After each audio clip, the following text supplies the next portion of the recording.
Salut à toi, c'est Dakuman. Alors voilà, je voulais vous faire part de certains changements que j'ai remarqués en moi depuis mon premier voyage au Japon il y a 2 ans. Voyage qui s'était déroulé à Tokyo et on va en parler tout de suite. Alors tout d'abord, je ne sais pas pourquoi, en rentrant, j'ai tout d'abord commencé par chercher sur internet, enfin sur Google, la traduction de mon prénom en japonais. Alors c'est-à-dire mon prénom, moi c'est François, mais la traduction ne me correspondait pas, donc j'ai directement été chercher un pseudo qui pourrait me correspondre et c'est là que je suis tombé sur Dakuman. Dès que j'ai vu ce nom direct, bon bah voilà, ça m'a semblé évident que c'était un pseudo qui était fait pour moi, de par mon épiderme. Et, euh, et voilà.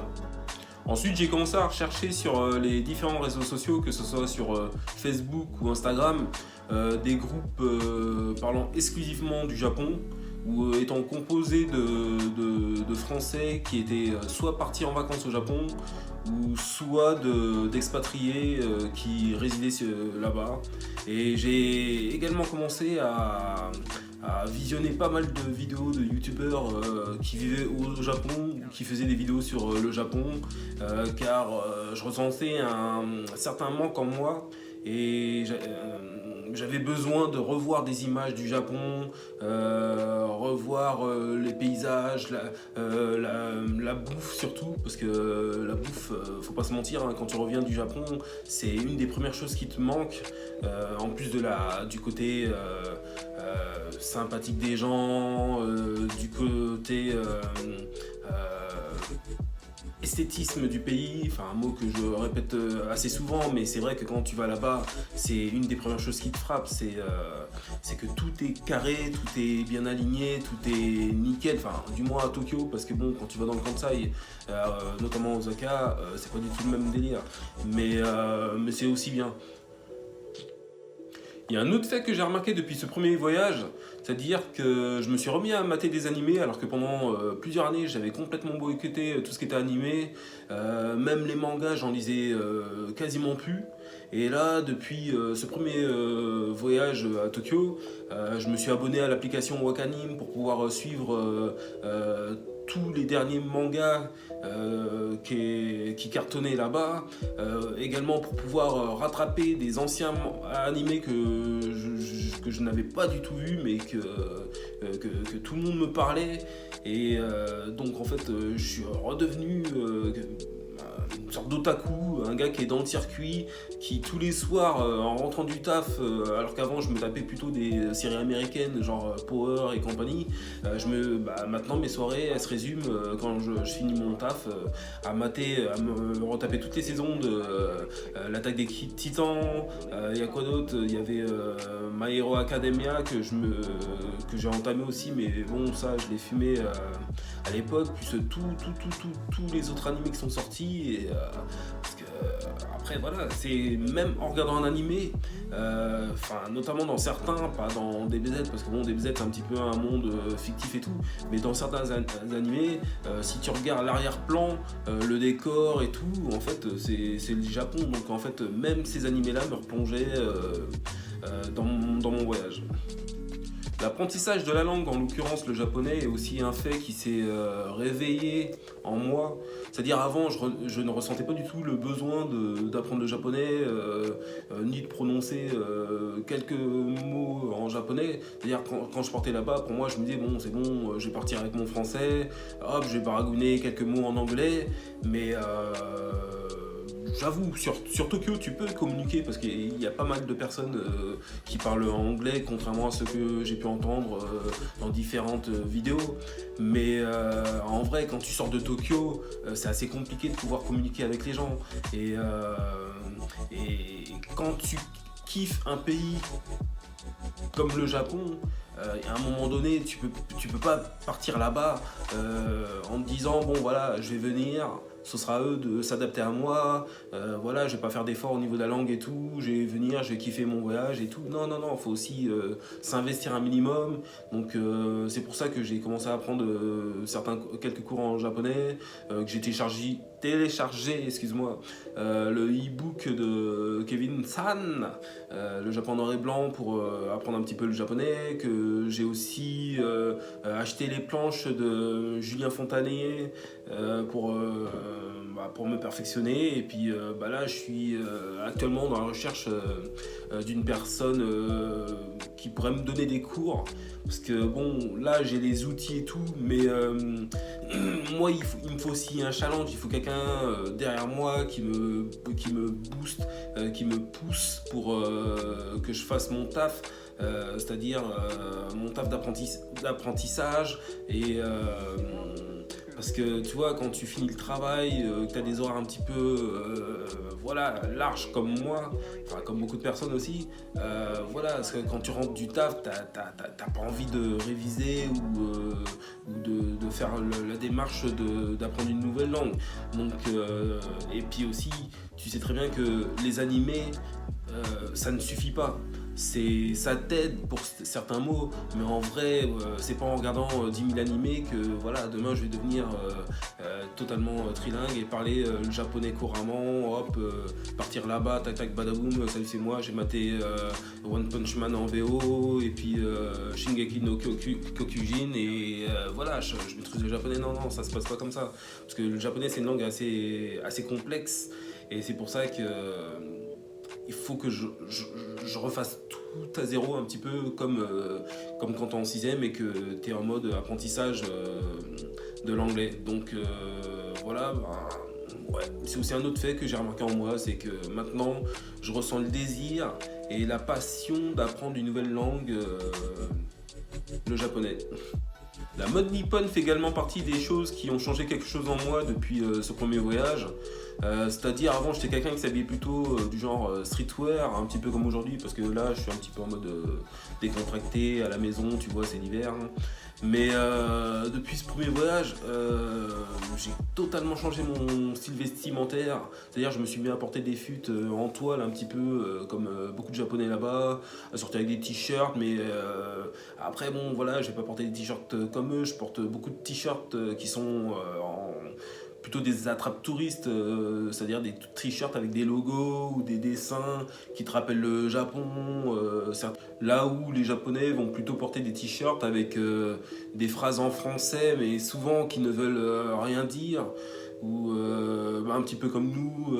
En fait, ils sont un petit peu comme le mec de base français, européen, qui va partir en voyage au Japon et après qui va se mettre à porter des t-shirts avec plein de choses japonaises, genre des carpkoi, des geishas, des sumo, des tori, enfin la vague, enfin plein de choses comme ça. Et ben les Japonais, ils ont exactement cette même mode là, mais sauf à l'inverse, c'est-à-dire ils vont plutôt porter des choses qui vont leur rappeler ou qui vont leur faire penser à Paris, même si certains n'y ont jamais été, tout simplement parce que là-bas ils ont une certaine adoration de la France, ils adorent la culture française, sa gastronomie, ils adorent les monuments français. Pour eux c'est Paris, c'est le comble du raffinement,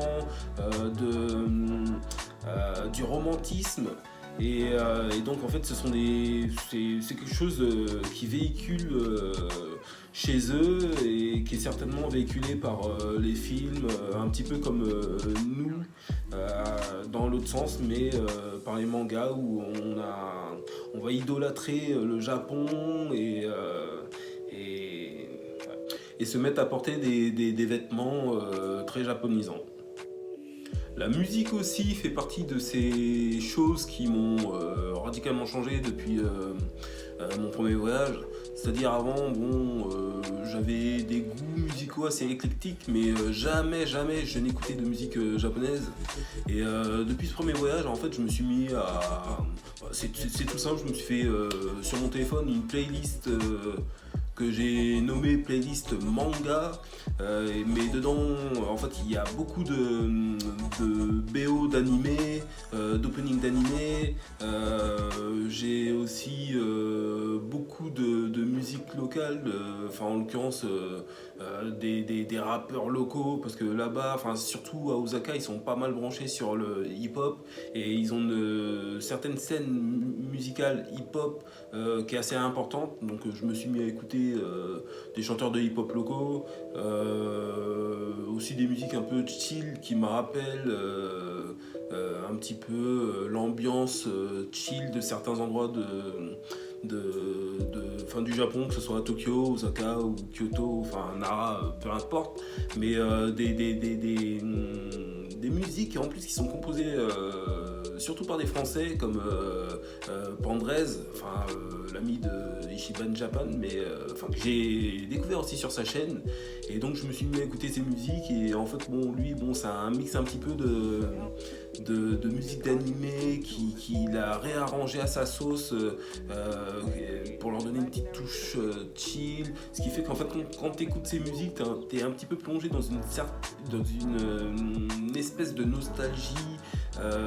Tu te poses, tu fermes les yeux et hop, tu revois les endroits, les lieux du Japon qui t'ont plu, et puis bon, je les trouve relativement assez apaisante. Donc après, tout dépend de mon état d'humeur. C'est si je vais être en mode décontracte, vas-y, je veux repenser au Japon, aux endroits qui m'ont plu.